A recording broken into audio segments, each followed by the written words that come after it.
China. I spoke to the Chinese embassy in London, and they said, with a short layover of about 3 to 6 hours, you don't need a visa.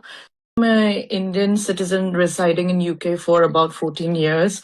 And I was traveling on my holiday from London Gatwick to Japan via a transit in Shanghai.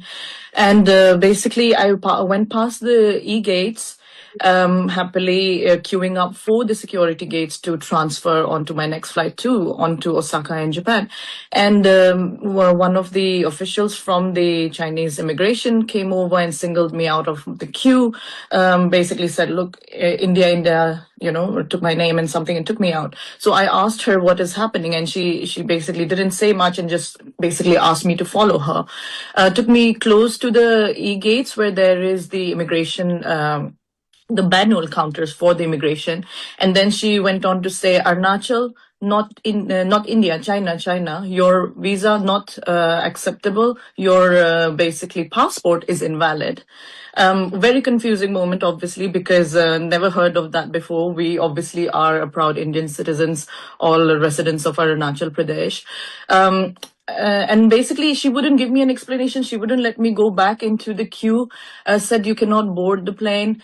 Then other officials came. So actually, I probably interacted with around 10 other immigration officers. So another lady came, took me to another part of the airport. And in fact, when I tried to question them and ask them what was the issue, they said, Arunachal is not part of India, very clearly.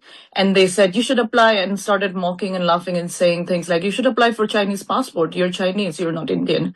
Some mockery around there. Then basically they took me to the transfer desk of China Eastern, which is next to an immigration desk. And they would just keep basically sending me from one desk to the other. So if I ask the Chinese airline, they tell me to go to the immigration tells me to go to them. And they basically didn't give me a straight answer. I said, where is the law? What rights have you got to hold me back here? So ultimately, it took about 18 hours for me to get out of Shanghai.